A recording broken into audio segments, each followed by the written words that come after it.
Hello friends, welcome to my channel Imaginarium.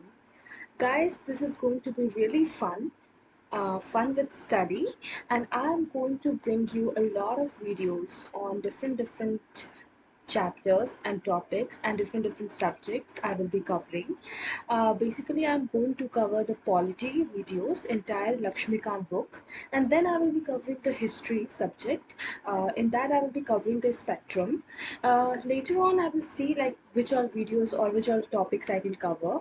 But if you guys, this channel is literally, I have created this channel literally for you people, and I want you to give me any suggestion, any feedback. And if you like my channel, you can just give me any suggestion on what topic you want to see the videos. Everything, this channel is entirely open for you guys. I'm there to help you in any subject, any matter. So you can comment, you can like, you can you can share any feedback, whatever you want to. So everything is open for this channel. So guys, today I'm going to start with the polity, and the first topic is Preamble of the Constitution. This chapter we are going to cover. So let's get started. So guys, what is Preamble? Preamble is something which is called, in a very layman's language, is called the introduction. Guys, you will have went to buy some book, so you have seen like in the front page of the book there is one page in that it's written like introduction, in which the entire introduction of the book is given, like what this book contains, what it's all about, and everything is written in that one page. Reading that one page, you get to know the essence of the entire book. So that is basically called the preamble. So our constitution, the same way, our constitution contains the preamble, which refers to the preamble refers to the introduction or preface of the constitution. It contains the summary or the essence of the constitution. The essence of the constitution is written in the preamble. So that is why the preamble is important, because it is giving the entire overview of the constitution, you can say. Okay, so moving next, like from where we have got this concept of preamble. So American Constitution, which was the first to begin with the preamble, it first began with the preamble. So you know that like our constitution is it is called a borrowed constitution also, because we have taken a lot of different things from the different constitutions of the world. The constitution maker has gone through the 60 different constitutions of the world, and then they have made our constitution. So a lot of things has been borrowed. Similarly, you can say that the preamble concept is taken from the American Constitution. Okay, now moving forward. So the other thing is like the what is the preamble based upon? So I was talking about it right now. So preamble of the Indian Constitution is based on the objective resolution drafted and moved by the Pandit Nehru. So, for making the constitution, our constitution maker constituted a constituent assembly, and there they met to form the constitution. Okay, so in that meeting only, I think it was it was a second meeting in which Jawaharlal Nehru moved the objective resolution, in which a lot of things were there. I will be making it a separate video on that, like what all things the objective resolution contained. So the preamble is based on that objective resolution only. Okay, so now the thing is like, is the preamble, can we amend the preamble? The question is that, because we know that like our constitution is a living document. Constitution is a living document. Why it is a living document? Because the constitution can be amended from time to time, as the world changes, scenario changes. So our constitution keeps on updating. We keep amending our constitution, and if something becomes old, we even keep deleting that thing from the constitution. Same way, preamble is also amendable. It can be amended. So now the question is like, is there any instant in the past where we have amended the preamble? Yes, we have amended the preamble once in the past, and that was done through the 42nd Constitutional Amendment Act. There we have added three new words. We have added three new words. What was those words? Socialist, secular, and integrity. We have added these three new words to our preamble, right? So I will be moving further now. The next is ingredients of the constitution. Like, what are the ingredients, or you can say what are the components of the preamble? So over and all, there are four things which can be considered as the components of the preamble. The first one being the source of authority of the constitution, source, okay, and the other is the nature of the Indian state, nature, and then objective of the constitution, objective, and the last one is the date of adoption of the constitution. So the four components of the preamble are source, nature, objective, and date of adoption. So now I will be covering all these four in detail. Like, source of authority of the constitution. So the preamble states that the constitution derives its authority from the people of India. So the source of the constitution are the people of India. Moving next, nature of the Indian state. What is the nature of the Indian state? So it declares India to be a sovereign, socialist, secular, democratic, and republic polity. Okay, guys, I will be discussing all these words in detail further. Right now, I'm just telling you about the components. Okay, now moving next, what is the objective of the constitution? So it specifies justice, liberty, equality, and fraternity as the objectives of the constitution. And lastly, the date of adoption is the constitution is November 26, 1949. So November 26 is celebrated as the Constitution Day.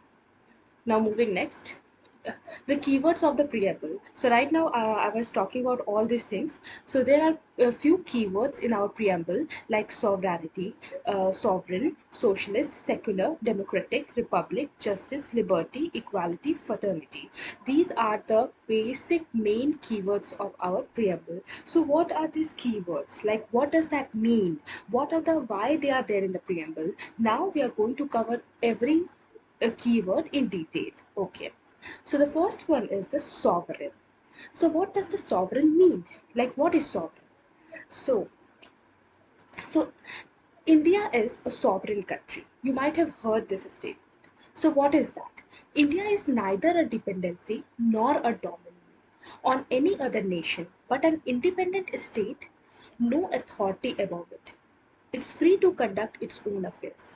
So sovereign means that India is neither a dependency nor a dominant. India is a free state and it is completely free to conduct its own affairs. That is what the sovereignty means. Okay, so but there are certain things like I will be telling you, like though in 1949 India declared the continuation of the full membership of the Commonwealth of the nation and accepted British Crown as the head of the Commonwealth. So India is a member to the Commonwealth and British Crown is the head of the Commonwealth, but this being a member of the Commonwealth is not going to affect India's sovereignty in any way. India is still a free state and is free to conduct its own affair. Likewise, as India is a member to the Commonwealth, likewise India is member to other international organization also, like United Nations organization, etc. But that is not going to affect the sovereignty of India. I hope I'm clear till now. Okay. So last thing is, like, being a sovereign state, India can either acquire a foreign territory or cede a part of its territory to in favor of a foreign state. So India can acquire any foreign territory in future, like it has done. It has acquired Goa, Pondicherry, and even it can secede a part of its territory in the favor of the foreign state. Being a sovereign country, it is free to conduct its own affairs, so it can do anything. Right? Now the second word is socialist. So what does socialist mean? So first of all, like, socialist was the word that was added by the 42nd Amendment Act. Okay. Now, what is the Indian brand of socialism?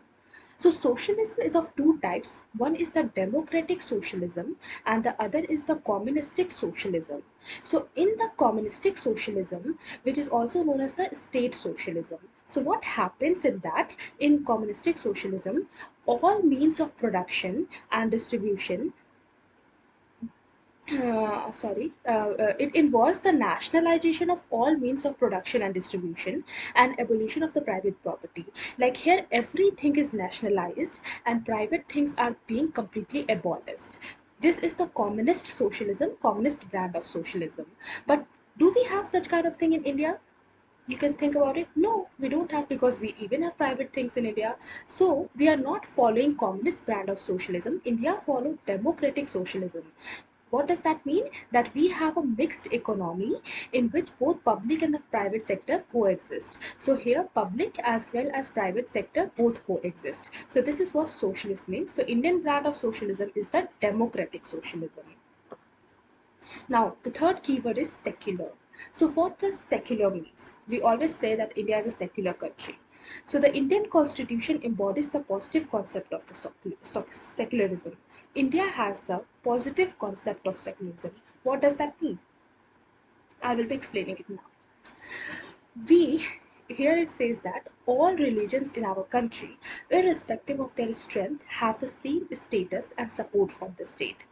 Like India favors whether it's for whether the population of that religion is 40%, 1%, even 0.01%. We say that we favor all religion equally. We are not going to give importance one religion over other. So this is what it means, that we follow the positive concept of secularism, in which we give equal same status and support to every religion. And this secular word was the also word which was added by the 42nd Constitutional Amendment Act of 1976. Earlier we have seen that three words were added. So I have shown you, like, the one word was socialist, and the other one being the secular, and the third one was the integrity. So now moving to the next thing. Next keyword is the democratic. So we have always heard, like, we live in a democratic country, India is a democratic country. So what does that mean? A democratic polity, as stimulated in the preamble, is based on the doctrine of the popular sovereignty, that is, possession of supreme power by the people. So, in democracy, what happens? The supreme power is being possessed by the people. The power is in the hands of the people. People are important. Like, people are going to decide. People decide, like, oh, what they want to do, like what change they want to make, everything. So in India, how we are doing that? We are doing that because we have given our people the right to vote. Right to vote. It is one of the right, like one of the kind of fundamental right, you can say.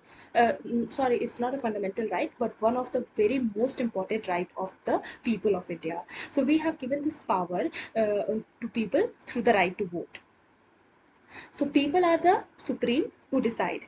So what kind of democracy is there in India? So democracy is also of two types, like direct democracy, and the other being the indirect democracy. So direct democracy, what is direct democracy? I will be explaining it now. So direct democracy is the one in which the supreme power people exercise their supreme power directly, as in case of Switzerland. And there are four devices of it, which are the four devices of direct democracy. One is referendum, initiative, recall, and plebiscite. These are the four devices of democracy. So, guys, you might have heard the example of Brexit, in which there was a referendum held, and it was asked to the people whether they want to exit Britain or not, and people voted in the favor, and now the Brexit decision is taken. So that is basically what the direct democracy is, where the people are directly voting and giving their decision. But do we follow that in India? Have we ever seen that in India? No. In India, we don't have such kind of thing, but we follow indirect democracy in India. Indirect democracy. So, what is indirect democracy? Here, in indirect democracy, the representatives elected by the people exercise the supreme power. So in India, people are electing their representative, and representative are representing the people of India. So this is the indirect form of democracy. People are not directly voting, people are not directly saying their voice. The representative is becoming the voice of the people. So this is what indirect democracy means. So now in indirect democracy also there are two things like parliamentary and presidential. So in India we follow the presidential system because we here the head of the state is the president and head of the government is the prime minister. So in India we follow the presidential what we follow in India is called the representative presidential democracy. Sorry, parliamentary democracy. We don't follow the presidential that is there in the USA where the president is the head. Moving forward, coming to the next keyword. No, sorry guys. In democratic, there is some more thing to tell you. Okay, so the term democratic is used in the preamble in a broader sense, embracing not only the political democracy but also social and economic democracy. So when we are talking about democracy, democratic word, we are not just giving the people the political democracy, but we are even giving the social and the economic democracy, right? So a what is political democracy, social democracy and economic democracy, what does that mean? That we will be discussing later in other chapter. I will be telling you all these things in detail. But now moving forward, like the principle of liberty, equality and fraternity are not to be treated as a separate items in Trinity. Here it is talking about the thing like the liberty, equality and fraternity. These words are not separate entity but they form the item of the Trinity, and they form a union of Trinity in the sense that to divorce one from the other is to defeat the very purpose of the democracy. Like these three words cannot be separated from one another. Liberty cannot be divorced from equality, and equality cannot be divorced from the liberty, nor the liberty and equality be divorced from fraternity. Right? So it is saying that liberty cannot be divorced from equality and equality cannot be divorced from liberty. All these three words are related and they cannot be divorced from each other. And without equality, liberty would produce the supremacy of the few over many, and equality without liberty would kill the individual initiative. Guys, this line is very important, and I think UPSC has asked previous question based on this line. So please pay attention to these lines, like what they are saying. They are saying that liberty, equality, and fraternity are inseparable and they are union of Trinity. Or the thing is like without equality, liberty would produce supremacy of few over many, right? And equality without liberty would kill the individual initiative. Okay, moving further. The fifth keyword is the republic. So what does republic mean?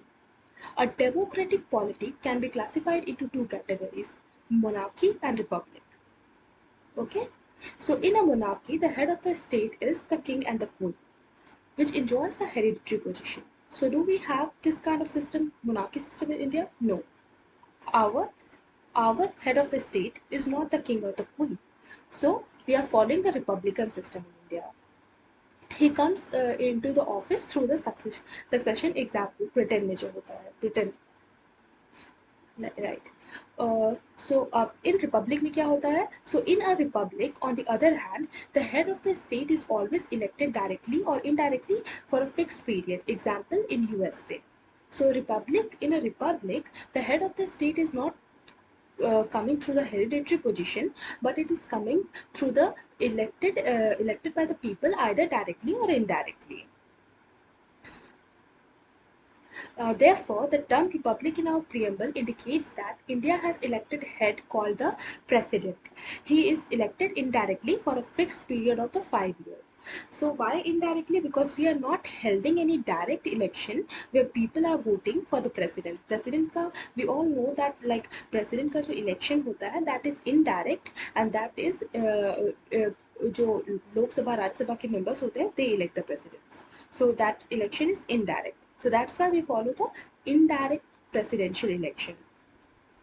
A republic also means two more things.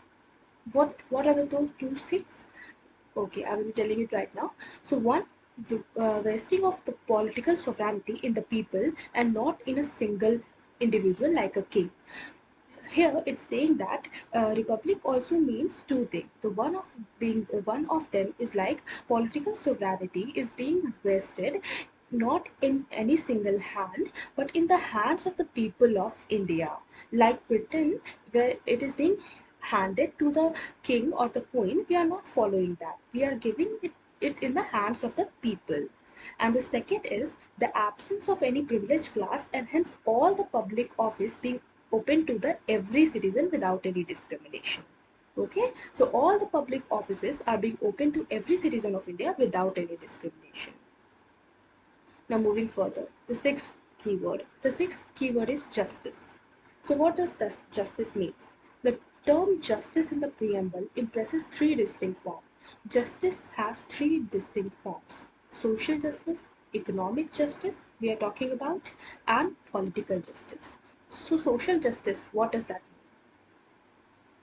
mean? It denotes the equal treatment of all citizens without any social distinction based on caste, color, race, religion, sex, and so on. We are not discriminating people on the basis of the caste, color, race, religion, sex, and so on. It means absence of privilege being extended to any particular section of the society and improvement in the condition of the backward classes, SC, ST, and OBC, and women. Here it is saying that social justice means that we are not discriminating people on the basis of the religion, race, caste, sex, and we are not even extending some kind of extra privilege to some section of the society. We are not doing that. Now, coming to the economic justice, what does that mean?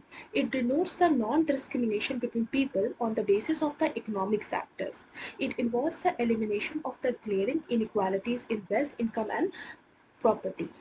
A combination of social justice and economic justice denotes that what is known as the distributive justice. Here it is saying that we are not discriminating people on the basis of the economic condition of the people.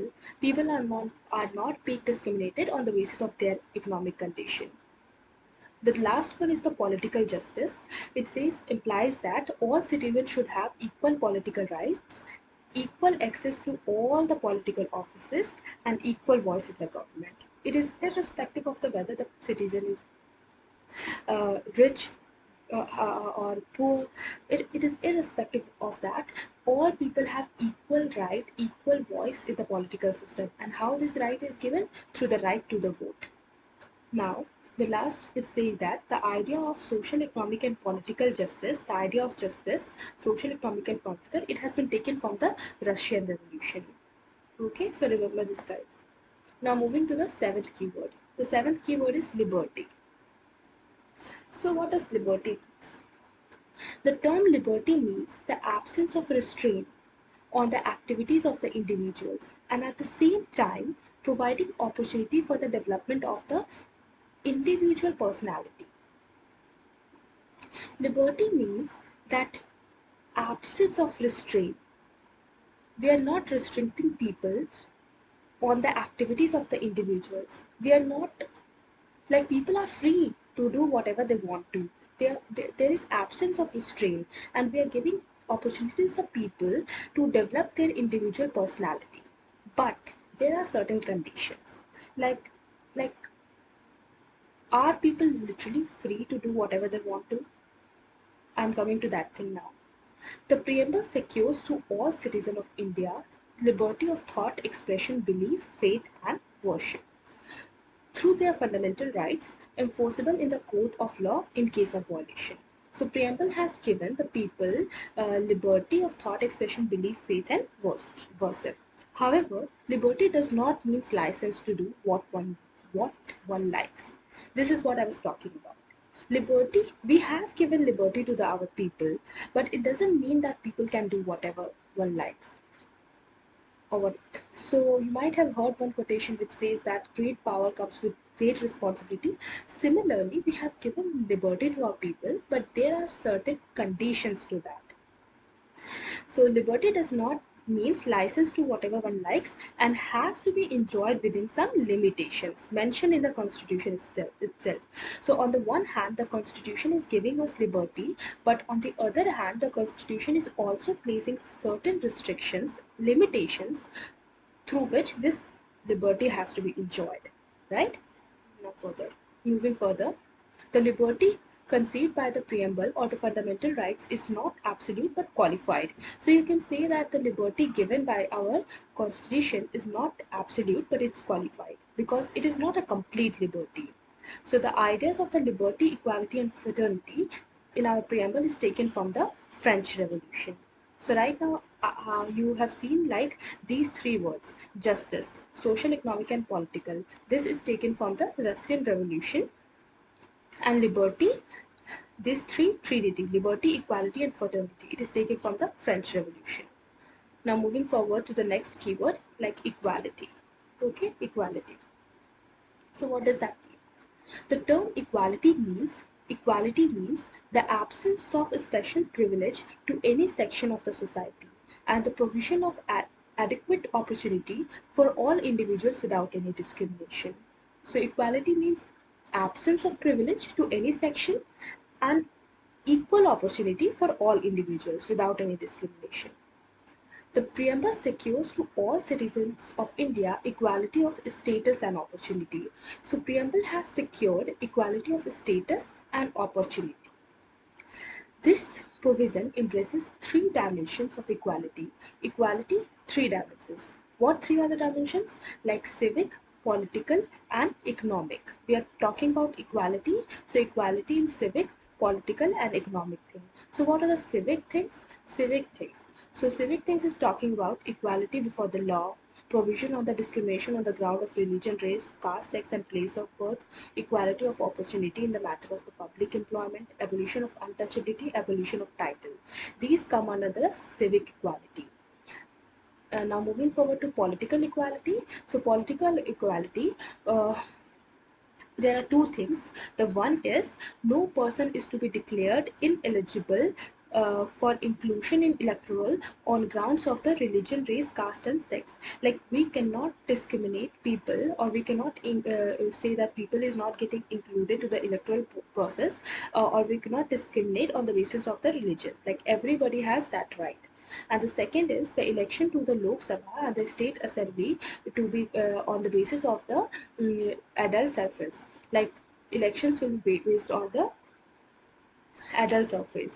We are not like all the people above the age of 18 years have the right to vote. The last thing is that directive principle of the state policy secures to men and women equal right to an adequate means of livelihood and equal pay of work. Right? Okay. So moving further, now the ninth keyword, that is fraternity. So what is fraternity means? It means a sense of brotherhood. So the constitution promotes this feeling of fraternity by the system of single citizenship. So how this fraternity feeling is being promoted? It is being promoted through the by the means of single citizenship we have given to our people. Like in USA, you might have heard like people have dual citizenship. They are even the citizen of the state they belong to, and even they are the citizen of the country. But in India we do not have any such system of the state citizenship. We are just giving one citizenship to our people, that you are a Indian citizen. So here we are promoting a sense of, like we are saying that we are all brothers and sisters and you can freely move in the territory of India anywhere. And even in our fundamental duties, it's saying that the fundamental duty says that it shall be the duty of the every citizen of India to promote harmony and a spirit of common brotherhood among all the people of India. People of India. It is our duty to promote common brotherhood. Either they belong to diverse religion, regional, linguistic, sectional. Despite of this diversity, still we have to promote the feeling of harmony. Now, the fraternity has to assure two things: the dignity of the individual and the unity and integrity of the nation. Now, coming to the next, yeah, Okay, like I've covered all the keywords, right? So guys, you can see like I've covered all the keywords: sovereignty, socialist, secular, democratic, republic, justice, liberty, equality, and fraternity, right? So coming to next, like now the thing is, what significance of the preamble? So what is the significance of this preamble? Like, was the preamble actually required? Is it significant? So we are coming to, these are the questions which will be answered. So the preamble embodies the basic philosophy and the fundamental values, political, moral, and religion, on which the constitution is based, right? So it is saying that the preamble is based on the our constitution is based on the preamble, which embodies the basic philosophy. Okay, so constitution has been built on those fundamentals which is mentioned in the preamble. So it is very significant. Like, preamble cannot be ignored, because preamble, our constitution is itself based on the keywords, on those words which has been mentioned in the preamble. So it reflects the dream and the aspirations of the founding father of the constitution. Preamble reflects, you can say that, if one person has to just read the essence of the dream or aspiration of our founding father, so that can be viewed in the preamble. So obviously this is very important, it cannot be ignored. Now, some eminent persons had said few words about the preamble. Like Alaruddin Krishnaswamy Iyer has said, the preamble to our constitution expressed what we had thought or dreamed so long. K.M. Munshi, he has said, preamble as the horoscope of our sovereign democratic republic. Pandit Thakur Das Bhargav has said, the preamble is the most precious part of the constitution. It is the soul of the constitution, key to the constitution. It is a jewel set in the constitution. It is a proper yardstick with which one can measure the worth of the constitution. Okay, and the last is Sir Ernest Baker has said the preamble as the keynote. He has said preamble as the keynote. So this is what the significance of the preamble is. You are understanding, guys, this preamble is very important, because this is reflecting the essence of our founding fathers, entire, you can say in other words, like the entire constitution being summarized in the preamble. Okay. So now moving forward, like the question is whether the preamble is a part of the constitution or not. The preamble as the part of the constitution. So here it is saying that where, where the term used in any article are ambiguous or capable of more than one meaning, some assistance at interpretation may be taken from the objective enshrined in the preamble. So we have seen like various constitutional amendments taking place, or various amendments are there, or any change, anything is done. Suppose if there is, dilemma, or if there is any ambiguous or like anything arising, any doubt, so we can take assistance from the preamble. It can be cleared from the preamble. So preamble can be used as a, like a, directory, or you can say anything can be interpreted in the light of the preamble. So yeah, so this is what this line is saying about. Now the other thing is, the question is whether the preamble is a part of the constitution or not. So earlier, in earlier cases, the Supreme Court has rejected, like said that it's not part of the constitution and all. But in the case of Nanda Bharti case, the Supreme Court rejected the earlier opinion and held that preamble is the part of the constitution. So the present condition is that the preamble stood as the part of the constitution. That's why the constitution is being interpreted from the preamble, because it is a part of the constitution. The constitution should be read and interpreted in the light of the grand and noble vision expressed in the preamble. Okay, now the preamble was also enacted by the Constitution Assembly. It was also enacted by Constitution Assembly.